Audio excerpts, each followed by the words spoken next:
Bakın şöyle hadi. Eğitim alıp geleceğe iyi bir şekilde yürümeniz gerekiyor. Annenize, babanıza, ülkenize, milletinize hayırlı bir evlat olmanız gerekiyor. Biz sizin yüzünüzde, o gözünüze baktığımızda bunu görüyoruz.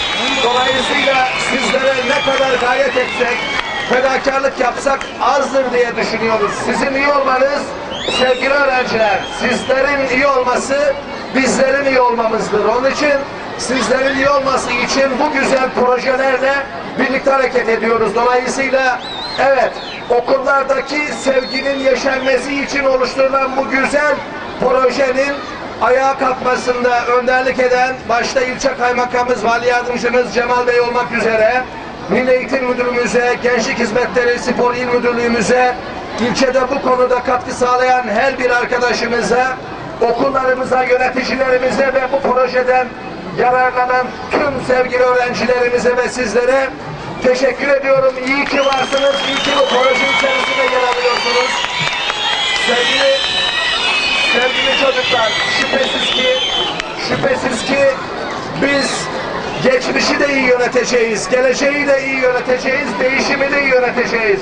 Tüm bunlarla sizlerle birlikte yürüyeceğiz. Dolayısıyla sizlerin iyi yetişmesi gerekiyor. Sizlerin birbiriniz arasındaki o güzelliklerin iyi bir noktaya gelmesi gerekiyor. Öfkemizi, sinirimize hakim olmamız gerekiyor. İletişimimizi, diyalogumuzu iyi bir şekilde getirmemiz gerekiyor. Annemize, babamıza, öğretmenimize, okulumuza, çevremize, tüm insanlığa güzel bakmamız gerekiyor. Hepimizin bakması gerekiyor. Hepinizin olumsuzluklardan uzak tutulması gerekiyor. Bakın zaman zaman aile içerisinde şiddet olabiliyor, okulların çevresinde şiddet olabiliyor. Okulların çevresinde zararlı bazı kişiler madde kullanımı ve olumsuzluklarla belki okullarımızı karıştırmak istiyorlar. Onun için hepimiz dikkatli olmalıyız. Sizler dikkatli olmalısınız. Anne ve babalarınız dikkatli olmalı. Biz bu konuda üzerimize düşen görevi daha iyi bir şekilde yapmalıyız.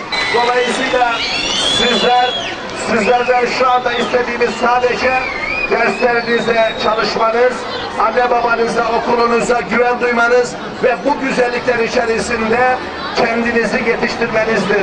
Çok kitap okumanızdır. Karşılıklı ilişkilerde değerlerimizi ortaya koymamızdır. Bizi biz yapan değerlere asla uzak kalmayalım. Sevgide, hürmette, birbirimiz arasındaki ilişkilerde o sevgiyi yeşertmede, vicdani, akli ölçüleri ortaya koymada eksik davranmamamız gerekiyor.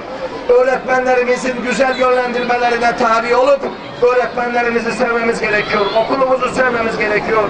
Her bir olumsuzluktan uzak durmamız gerekiyor. Güneşte